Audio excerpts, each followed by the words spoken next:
Videoaula sobre Introdução à Automação Industrial. É a nossa primeira aula do curso de Automação Industrial. Essa videoaula, graças a esse semestre de 2020.3, está sendo dado de forma remota.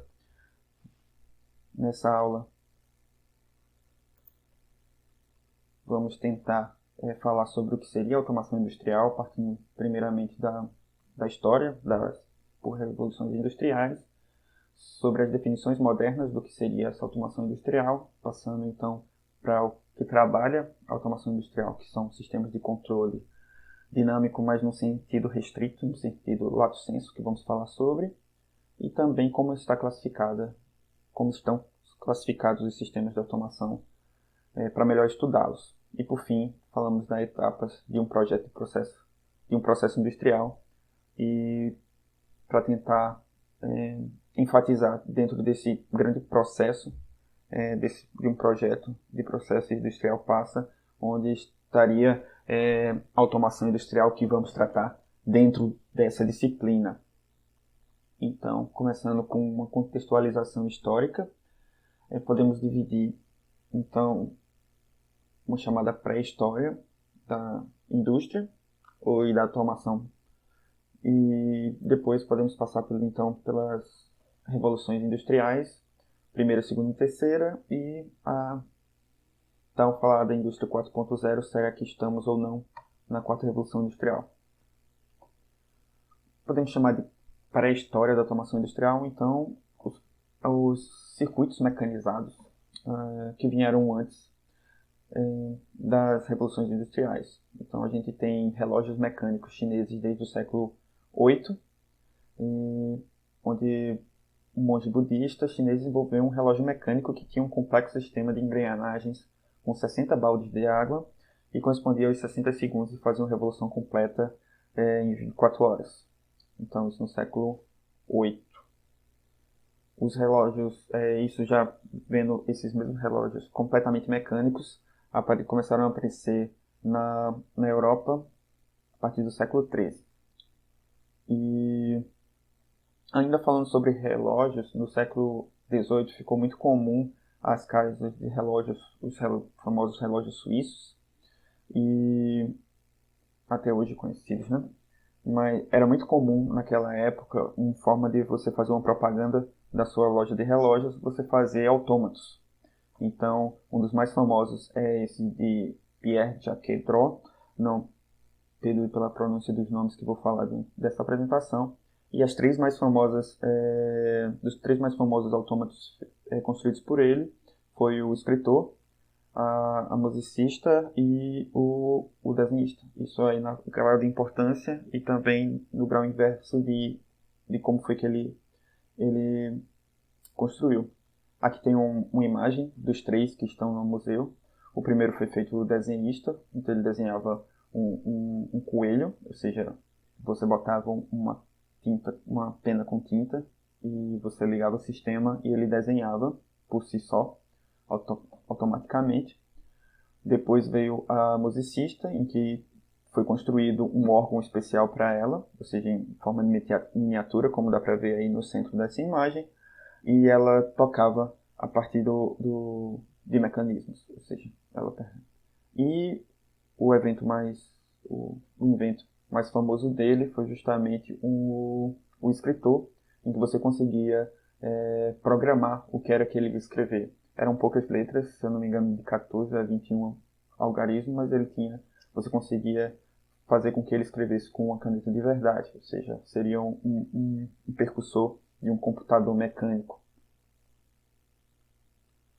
Já como a gente fala da história, vamos assim, da automação, a gente começa com a primeira revolução industrial, que, embora todas essas definições de revoluções industriais são, de certa forma, uma questão de propaganda das inovações tecnológicas que foram adicionadas dentro da indústria da manufatura. Então, a primeira grande tecnologia a ser adicionada foi justamente o tear mecânico, que tinha força hidráulica pelo Edmund Cartwright, que realmente começou a revolucionar a indústria. E ainda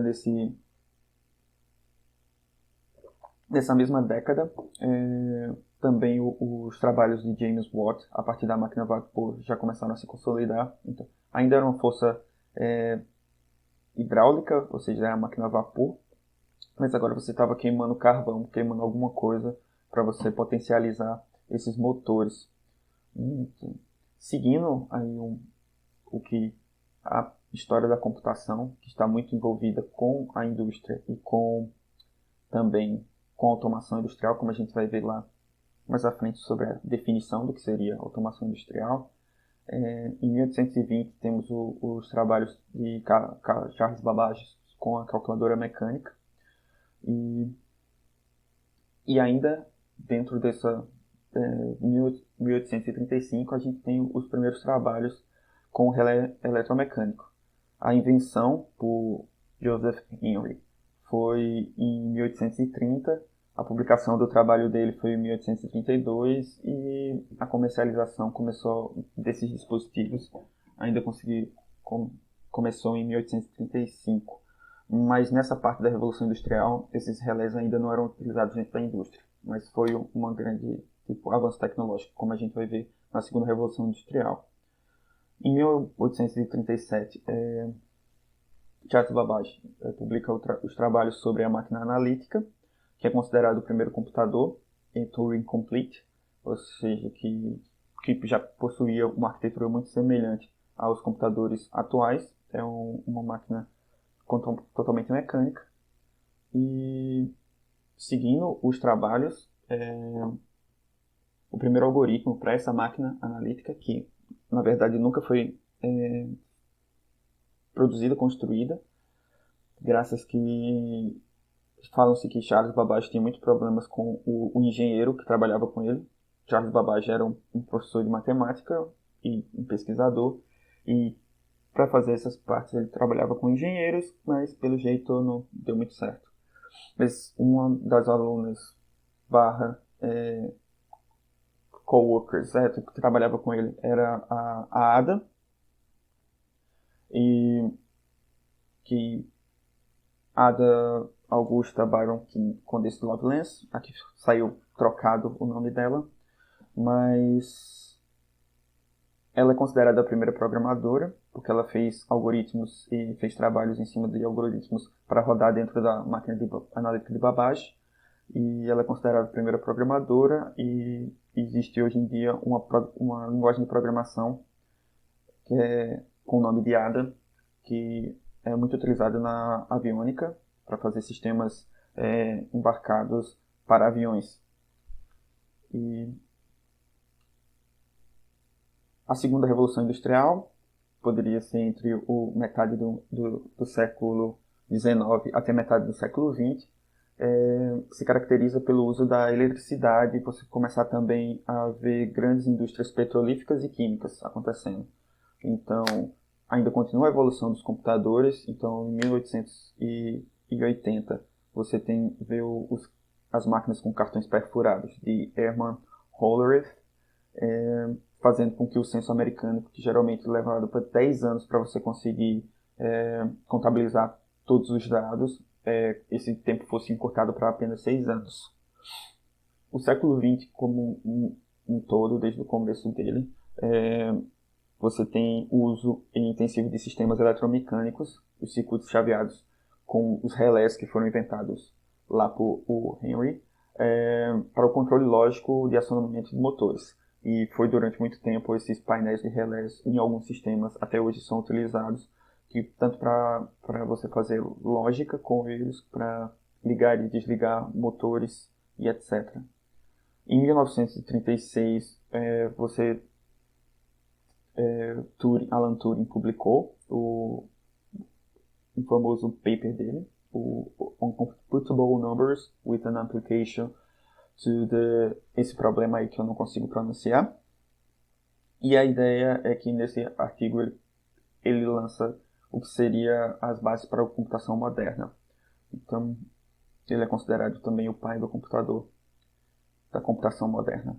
Em 1943, a gente tem o primeiro computador eletrônico, nesse caso utilizando válvulas.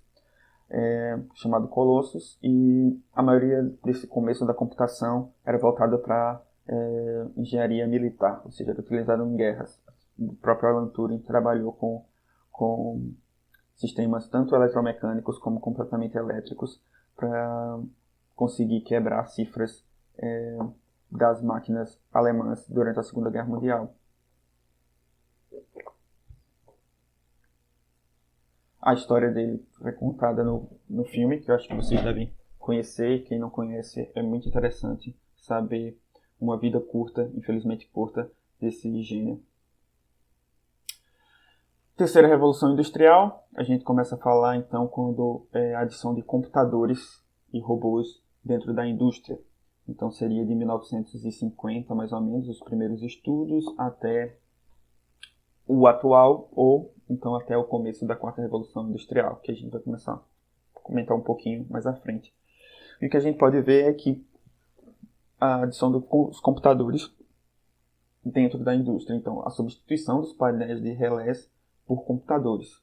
Então a gente vê lá no começo, em 1960, a General Motors lançou as especificações do que elas necessitavam de um controlador lógico programável. O que seria o controlador lógico programável? Precisavam de computadores que acabassem substituindo os painéis de relés que eram utilizados desde o começo do século. E em 1968 começou a ser produzido o primeiro CLP. Os sistemas lógicos distribuídos também, mais ou menos na mesma época que começaram a ser fabricados, também a partir do mesmo problema. É necessário que seja mais fácil programar e que seja reutilizáveis os sistemas dentro das linhas de produção. Isso, a gente vai falar mais sobre CLP quando a gente entrar na parte da cadeira falando sobre o controle lógico, mas essa revolução ainda existe. Esses CLPs ainda são utilizados muito até hoje em dia. Na verdade, só o poder computacional deles que vem aumentando, mas a lógica de ter um controlador lógico programável dentro da indústria é algo que veio para ficar.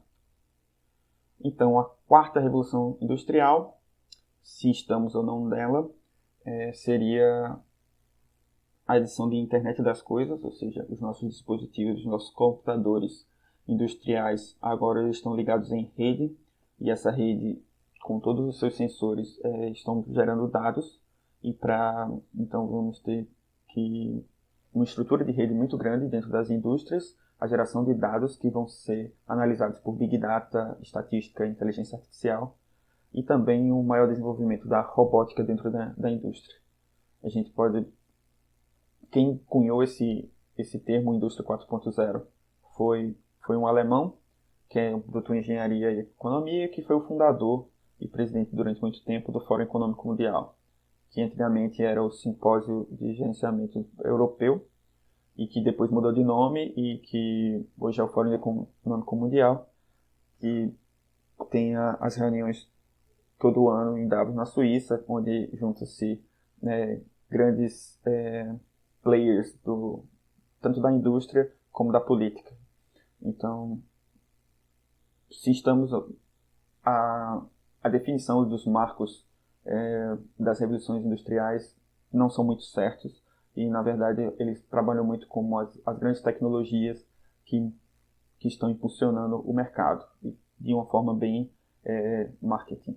Então, a primeira revolução industrial seria impulsionada pela energia hidráulica e pela máquina a vapor. A segunda seria a energia elétrica e pelas grandes indústrias petrolíferas e químicas. O século XX seria o começo da computação inserida nas indústrias, assim como o início da informação das redes. E essa quarta revolução industrial, então, estaríamos falando da inteligência artificial aplicada dentro da indústria e a internet das coisas. A internet das coisas já é uma realidade.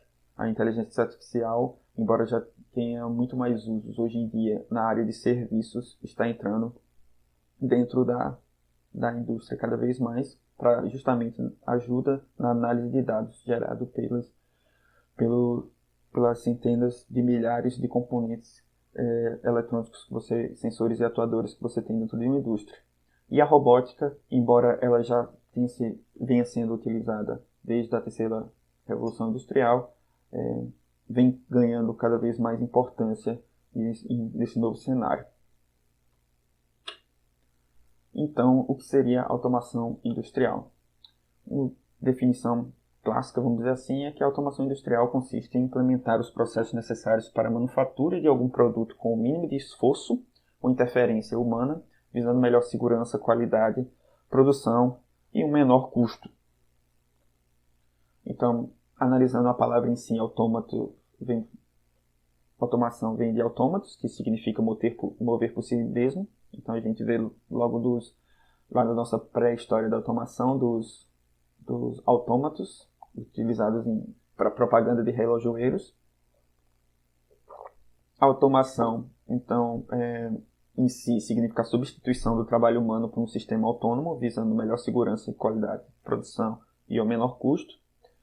E manufatura, primeiramente, a palavra em si, se a gente for ver a etimologia, significa feito à mão, mas a partir do uso a gente saiu dos artesãos e passou para a indústria. Manufatura passou a significar que é a transformação de matéria-prima em produtos pela aplicação de um ou dois mais processos.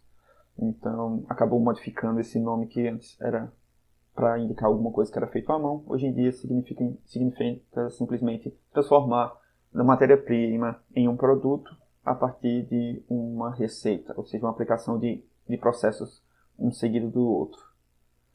E esse nome automação começou a ser utilizado na década de 60 de uma maneira bem marqueteira pela indústria de equipamentos, que a ideia era conseguir indicar que dentro da indústria estavam sendo utilizados computadores para o controle automático industrial. Então, é justamente com o início dos CLPs e que para indicar que os produtos agora estavam sendo controlados automaticamente por computadores e por isso traziam benefícios para o produto que saía lá no final da indústria, é que esse termo automação começou a ser utilizado. Então, a definição que a gente vai utilizar nessa cadeira é uma definição moderna do que seria automação industrial. Então, entende-se por automação qualquer sistema apoiado por computadores que substitui o esforço humano em favor da segurança das pessoas, da qualidade dos produtos, da rapidez da produção ou da redução de custos, assim aperfeiçoando os complexos objetivos da indústria e hoje também muito utilizado nos serviços. A gente quer dizer, por exemplo, substituição do esforço humano significa substituição do esforço tanto mental quanto físico. Quando a gente tem apenas uma máquina fazendo uma coisa, mas que ainda tem que ser assistida de alguma forma por ser humano, em que ele tenha esforço mental ou físico, é chamado apenas de mecanização. Seria a mecanização, a troca da ação do homem por uma máquina. Então a gente pode pensar que um carro é uma máquina em que você não vai ter esforço físico, mas mesmo assim você vai ter um esforço mental grande para você conseguir dirigi-lo. Então, a automação de um carro seriam os carros que dirigem só. Então, você não tem esse esforço nem físico nem mental. E pensar em um sistema que apenas você não precisa pensar mentalmente por exemplo, um TA, a manivela, em que o ato de tecer não é algo simples, você tem que modificar várias engrenagens, mas é complicado no ponto de vista mental, mas você não precisaria pensar, mas você teria que utilizar a força humana. Então, acaba que a automação e a mecanização dentro da indústria acaba estando presente em quase todos, se não todos, os processos industriais. Então, esses termos vão sendo mesclados à medida que você sempre vai ter um interligado com o outro, mas a gente vai prestar atenção nesse sentido de termos computadores trabalhando para automatizar sistemas com a interferência do humano. A interferência do humano é para projetar esses sistemas, para programar esses sistemas e para supervisionar esses sistemas, mas quem vai fazer o processo em si são as máquinas.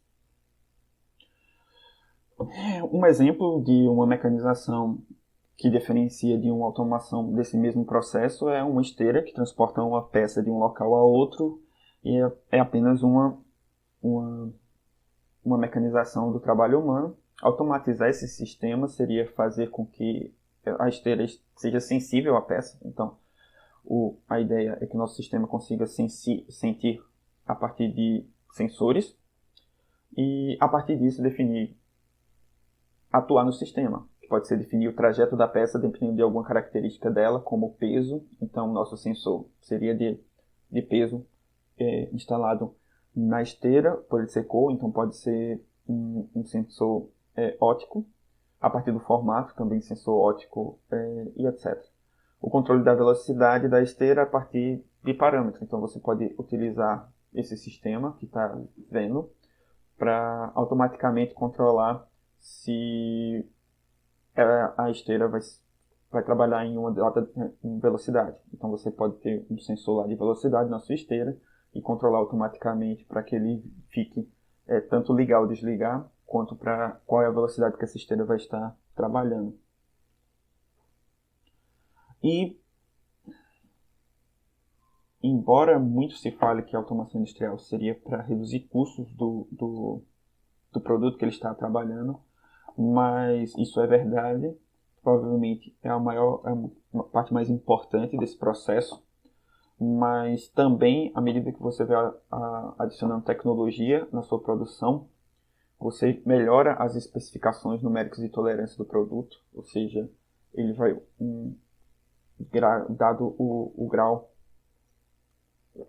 de velocidade em que esses sistemas trabalham, então ele vai funcionar bem melhor do que sistemas apenas mecânicos. Eles atuam dentro do sistema, então eles podem ser mais maleáveis.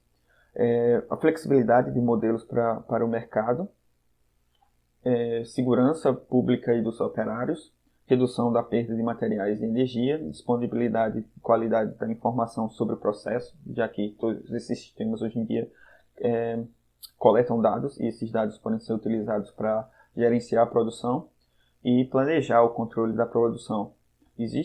Embora a segurança pública dos operários seja beneficiada pela automação industrial, temos que levar em consideração que a automação industrial sim tira postos de trabalho. Então, existe esse ponto negativo da automação industrial, mas nem por isso devemos parar as tecnologias. Então, a ideia é que o debate sobre o que vamos fazer com essas pessoas que estão sendo desempregadas tem que caminhar ao mesmo tempo em que a gente consegue avançar a tecnologia, justamente por esses outros benefícios de custo, melhores produtos, flexibilização desses produtos para o público, para os clientes, e redução de materiais e energia. Então, a tecnologia tem que evoluir e os debates acerca desses postos de trabalho tem que seguir ao mesmo tempo. E a gente vai falar então sobre o que trabalha essa engenharia de automação industrial, que trabalha com sistemas de controle dinâmico, mas num sentido mais restrito, lato sensu, que seria os sistemas dinâmicos acionados por eventos. Normalmente, o que vocês veem na física é os sistemas dinâmicos controlados por tempo, ou seja, forças e energias produzindo movimento, da mecânica newtoniana, forças aplicadas a massas, geram acelerações que definem os movimentos dos corpos no espaço. Tais fenômenos são regidos por equações diferenciais, ou se o sistema é discretizado por equações de diferença, e onde a variável tempo é a variável independente. E, por analogia, acaba se estendendo por termo sistema dinâmico a todos os fenômenos térmicos, químicos, fisiológicos, ecológicos, etc., que também sejam regidos por equações diferenciais ou equações de diferença. E são os chamados sistemas dinâmicos acionados por tempo ou time-driven. Já os sistemas dinâmicos por eventos, que a gente vai acabar focando em aprender nessa cadeira, são os sistemas dinâmicos event-driven, ou seja, acionados por eventos, que esse segundo significado mais restrito para os eventos dinâmicos em que estamos estudando sistemas de chaveamento manual automático, manufaturas, ou seja, processos que seguem etapas, filas de serviços, os computadores modernos digitais e etc., que não podem ser, ou é muito difícil de você modelar a partir de uma equação diferencial. A estrutura de sistemas impõe principalmente regras lógicas de ligado e desligado, sim ou não. Você acaba utilizando números inteiros para representar esses estados lógicos. Tais sistemas são difíceis de serem descritos por equações diferenciais, às vezes talvez impossíveis, dentro da limitação de tempo e trabalho que você tem para modelá-los. E esses são então chamados sistemas dinâmicos acionados por eventos, ou event-driven. A automação industrial acaba trabalhando com os dois tipos de sistemas. É um sistema híbrido, em que parte dele vai trabalhar acionado por tempo e parte dele é acionado por eventos. Então, se a gente ver a nossa esteira lá, do nosso exemplo, o controle da velocidade da esteira é um sistema acionado por tempo. Então a gente pode modelar ele por uma equação diferencial, uma equação de diferença e trabalhar nele com o controle lá P&D que vocês veem na cadeira de controle.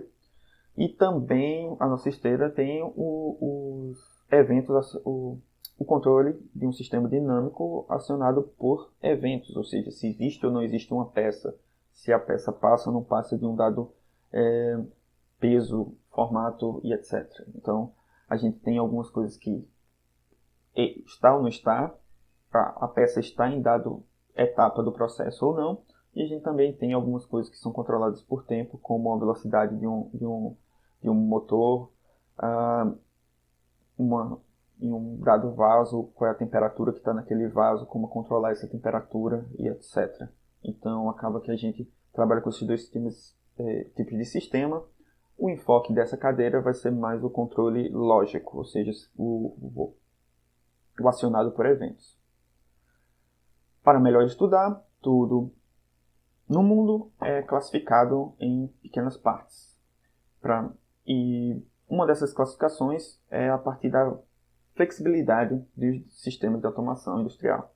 A gente pode dividir ela em fixa, flexível e programável, onde temos que na física é aplicada a produção de um único produto, produtos que possuem apenas pequenas variações entre si, e são produzidos em grandes quantidades. Utiliza-se equipamento sob medida para cada processo, que, portanto, tem um custo inicial grande, mas, dada a grande produtividade, esse custo é diluído. E a gente vê isso, por exemplo, em refinarias de petróleo, para indústria de produção de parafusos, tampas de garrafa, biscoitos, alguns alimentos, cerveja, etc. Que você não tem pouca variação desse produto e você tem uma grande cadeia de produção em que produz sempre o mesmo produto. Por isso, esse custo inicial que é elevado vai sendo diluído à medida que você vai usar a mesma linha de processo durante muito tempo. A flexível é aplicada à produção de produtos parecidos entre si, com pequenas modificações que permitem a alteração do produto, que pode ser a alteração do perfil a ser prensado ou extrudado, ou seja, uma linha de prensas. Você pode modificar o perfil que você vai ser prensado, ou, por exemplo, na fabricação de potes plásticos ou partes plásticas de um automóvel, em que você usa a mesma linha para extrudar diferentes tipos de polímeros. Você pode mudar alguma coisa na receita, assim, na manufatura, a quantidade de matérias-primas e etc. Fabricação por lotes, alterando peças entre lotes. A ideia é justamente, por exemplo, voltando lá para uma prensa, ele vai ter que prensar todas as partes do carro. Então, você pode trabalhar por lotes, onde você trabalha primeiro a porta, agora, dependendo da necessidade, você vai fazer algumas partes do capô e etc. E sequências a serem seguidas de forma automática para menor tempo de parada possível. Ou seja, por isso que você pode programar elas e colocar em uma certa ordem, dependendo da necessidade do que você precisa produzir. Então, isso acontece com livros. com os circuitos integrados, embora você tenha uma cadeia que se repete muito entre os circuitos de um circuito para outro, você tem características que dependem de que circuito você está tentando colocar no chip, potes plásticos e carros. Por exemplo, um mito urbano que eu não sei, talvez seja muito velho para vocês, era de que o tamanho do Fusca e da Kombi era o mesmo. Na verdade, eles não são o mesmo, mas eles têm a mesma diferença entre eixos, a mesma distância entre eixos, usavam a mesma base, porque eles são produzidos na mesma linha de produção. E então existe essa característica. E isso é utilizado até hoje. Uma fábrica vai ter algumas linhas e alguns carros vão ser produzidos, carros diferentes dentro do mesmo sistema.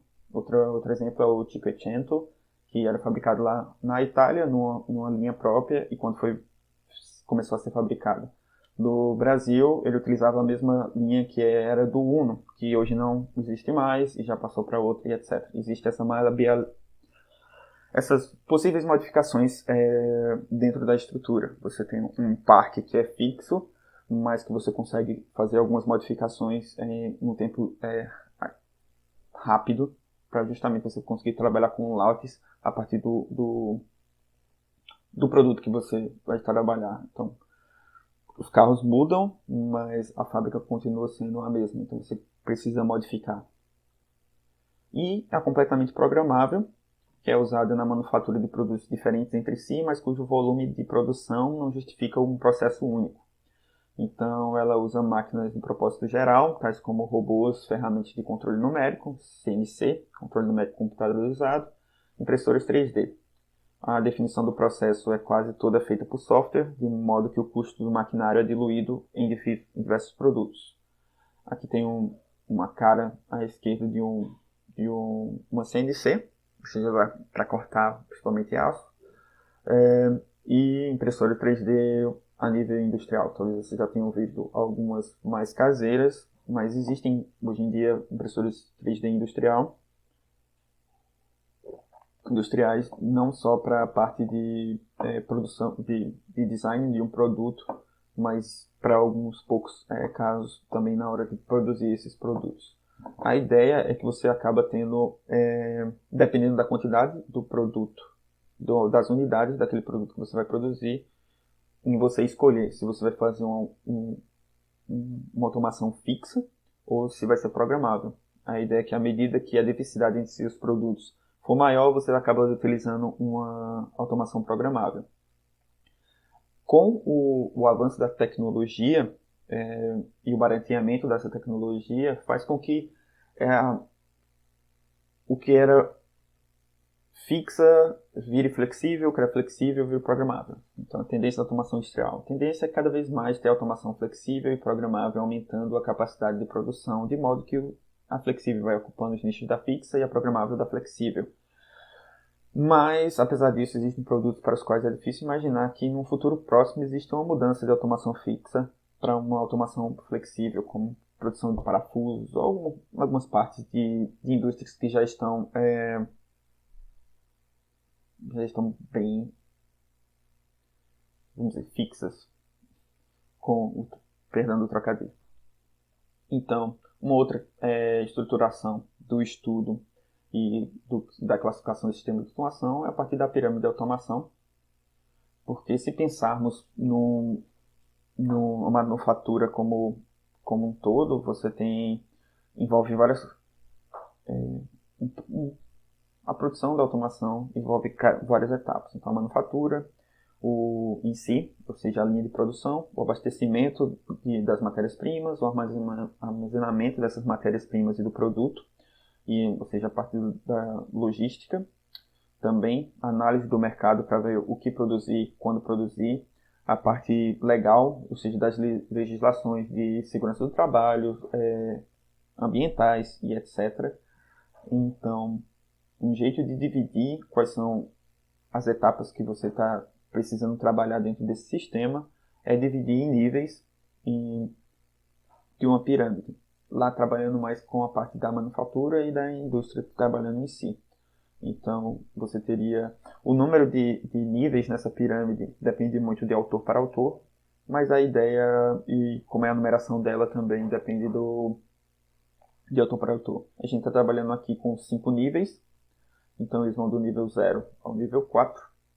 E com a gente tem no nosso nível 0 os sensores e atuadores, que é a chamada instrumentação industrial. Então, nessa instrumentação industrial, que será inclusive o assunto das nossas próximas aulas, você tem onde se encontram os sensores e os atuadores, os motores, máquinas, etc. E é o que a gente acaba chamando de chão de fábrica. Então, onde a manufatura realmente ocorre, a matéria-prima é transformada em um produto. Já na parte 1, na nossa próxima camada, onde temos o controle da automação, controle automático da planta, onde se localizam os controladores lógicos programáveis, os CLTs, os sistemas digitais de controle distribuído, o SDSC, o ICNCs, os computadores de controle e etc. Então, são aqueles que recebem os dados vindos dos sensores e que mandam dados para os atuadores para atuar no sistema. É onde está a automação em si.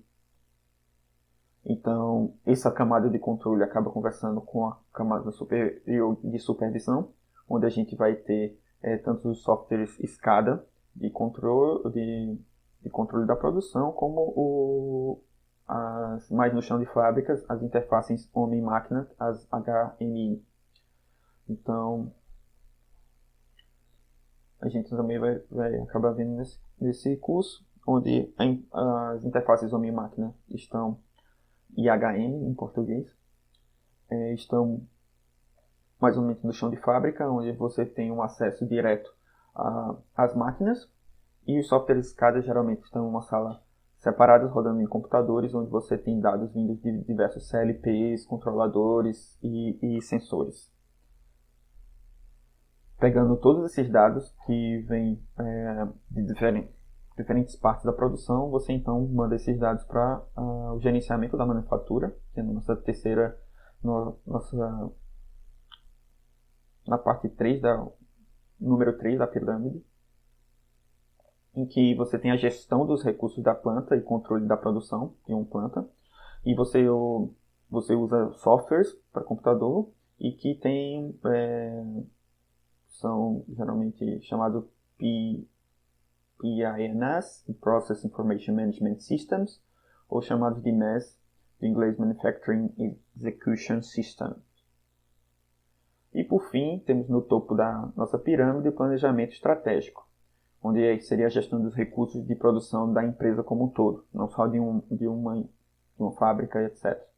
E também é assistido por software, e geralmente esses softwares têm chamado ERP, ou seja, Enterprise Resource Planning, que é o planejamento estratégico da empresa como um todo. A gente tem aqui um diagrama de blocos da automação do processo. Então, aí trabalhando com as 4 primeiras etapas. Então, lá no nosso chão de fábrica, a gente vai ter um processo em si aqui no meio, que pode ser controlar um motor ou então um robô e etc. Esse robô vai ter sensores. Esses sensores dão informação para o controle, o nosso próprio CLP aqui, e esse controle vai atuar no sistema a partir dos atuadores. Então aqui temos nosso chão de fábrica, que seria a camada de instrumentação industrial. Aqui na etapa de controle vai ter um computador industrial, um CLP. Ele vai mandar e receber dados da etapa de supervisão. Geralmente aqui vai ser um software SCADA rodando em um computador, ligado em rede com o CLP. E talvez recebendo dados também de alguns atuadores e sensores, algumas máquinas mais robustas. Mas geralmente ele conversa apenas com o controle. E por si a supervisão vai receber dados vindos de diversos CLPs e computadores, vai pegar esses dados e vai mandar para a etapa de gerenciamento. Então, à medida que vai subindo na escala, nas etapas da pirâmide, dos níveis da pirâmide, esse número de dados vai aumentando e também eles vão mudando de contexto. Então, o que um sensor aqui está mandando um sinal para o controle que é um 0 ou 1, geralmente, quando vai para a supervisão, ele já vai dizer se uma peça está ou não está na esteira. Esse software de supervisão vai fazer a contabilização de, por exemplo, o número de peças que passou naquela linha durante aquele dia, que vai mandar para o gerenciamento, que vai ter guardado no banco de dados, às vezes, que é alimentado pela essa etapa de supervisão sobre a produção daquela linha durante todo o mês, para fazer justamente o gerenciamento. Então, os dados vão aumentando à medida que você vai subindo da pirâmide, e para que eles são usados também mudam. Ou seja, enquanto o controle aqui está querendo saber se ele vai ligar ou não ligar um motor, lá no gerenciamento ele está mais interessado em saber se o número de erros que houve naquela produção, qualidade dos produtos, número de produtos e etc. Por isso também você estratificar esse estudo. Aqui também mostrando os 3 primeiros níveis de automação de um processo, em que você tem aqui os motores e um painel de inversores e software starts que vão controlar esses motores. O que esses motores, esses inversores e software starters, eles vão estar fazendo um controle acionado por tempo, relacionado para ligar e desligar esses motores, e o controle lógico, relacionado ao sistema dinâmico controlado por eventos, que vai estar atuando nesses inversores, é feito por um CLP. E esse CLP tanto mostra dados como recebe ligar e desligar a partir de uma interface homem-máquina, tudo isso lá próximo no chão de fábrica. E então, dentro de uma indústria, você tem várias etapas e ela é bem complexa em relação ao que você sai de um projeto, de uma ideia, para você chegar lá para realmente estar produzindo aquele produto. Então, primeiramente, você tem uma comprovação em laboratório, geralmente isso aí vai acontecer na academia, você vai estar aqui físicos, químicos e engenheiros trabalhando nisso de uma forma mais acadêmica dentro do laboratório, para você chegar à comprovação que um dado produto pode ser produzido. Depois você passa por uma parte mais econômica, em que você vai ver se existe uma viabilidade econômica para produzir isso. Então existem várias descobertas da ciência em que elas não são economicamente viáveis.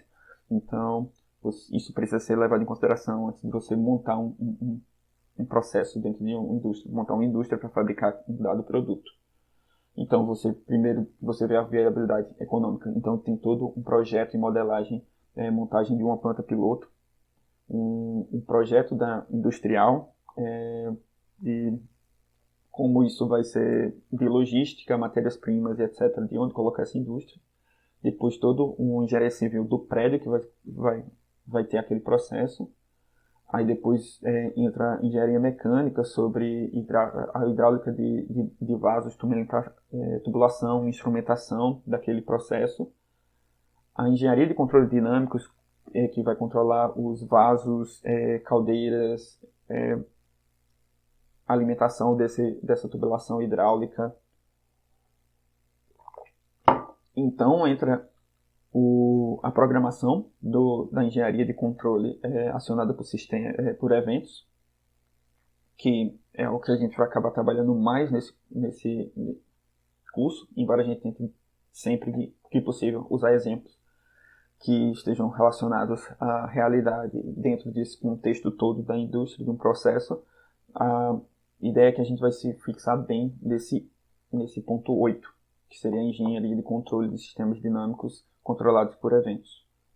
E, finalmente, o dimensionamento da infraestrutura de rede de computação, ou seja, uma vez que a gente já fez o controle de um processo em si, como esses dados vão estar sendo interligados na rede, tanto para sua supervisão, como gerenciamento, como planejamento, ou seja, as 3 camadas mais acima da nossa pirâmide de automação. Então, dentro lá do nosso ponto 8, que seria o trabalho de um projetista desse controle acionado por eventos, que é o que a gente vai acabar estudando muito nesse desse curso é que o que a gente vai passar e o que você geralmente vai ver, que a ideia que a gente quer passar é que você vai ter um descritivo operacional e documentação da planta fornecida pelo cliente, usuário, nesse caso o professor, que a gente vai dar o desafio, vamos dizer assim, a questão, o como resolver ela, e às vezes vai ter uma receita, ou seja, vai ter uma manufatura, vai ter um passo a passo que vocês precisam implementar, então vocês só precisam implementar esse passo a passo. Caso contrário, você tem que modelar esse sistema, ou seja, caso que você precisa fazer alguma coisa, mas esse sistema ainda não foi dado um passo a passo, você precisa modelar ele. A gente vai acabar aprendendo álgebra de Boolean para poder modelar esse sistema, vai ver também máquinas de estados finitas e principalmente a gente vai ver Graph7, que além de uma linguagem de programação, ela também é um sistema em que você pode modelar sistemas dinâmicos acionados por eventos. Então aqui nesse sistema você fala sobre redes de Petri. A gente vai acabar não vendo nesse curso, não dá tempo, modelagem de redes de Petri, mas existem cadeiras dentro da ênfase de mecatrônica, dado pelo professor Pedro Del Foio, que vocês podem ver esse estudo em redes de Petri. Então, aí você depois da modelagem, você simula e analisa esse sistema para ver se ele está batendo com o descritivo operacional, se ele está fazendo o que você quer. Depois dessa modelagem, geralmente você vai programar um CLP, um controlador industrial, que é o aplicativo que vai fazer isso na linha de produção, numa linguagem dada, seja ela o próprio Graph7 ou a linguagem Ladder, que a gente vai ver com detalhes, ou uma linguagem de operação de mais alto nível. Então, depois disso, você tem os testes, primeiro internos, depois em plataforma, depois em campo. Depois disso, você vai ter uma partida do sistema, ou seja, já em linha de produção. E a ideia é que esses testes feitos anteriormente sejam robustos o suficiente para você ter poucas adequações para fazer quando você está no startup da produção. E você sempre vai ter que arquivar e documentar tudo isso para manutenção do sistema. E também para futuras modificações, dado que a gente vai estar trabalhando sempre numa automação mais flexível, então indica que a qualquer momento aquele produto pode modificar alguma coisa e você vai ter que toda aquela documentação para onde modificar e como manter esse produto. Então, essa é a bibliografia do curso, mas vou tentar sempre ressaltar nos vídeos que o assunto foi basicamente, em grande maioria, tirado dessa apostila de automação industrial, que você já tem acesso lá na sala do Classroom, mas também pode ser adquirida por nesse site, na página de automação industrial. E também muitas imagens e textos são tirados dessas três referências. Então, engenharia de automação industrial, instrumentação industrial e automação aplicada. E até o próximo vídeo. Espero que tenham conseguido passar minimamente a ideia do que seria automação industrial e principalmente do que a gente vai tentar abordar nessa disciplina.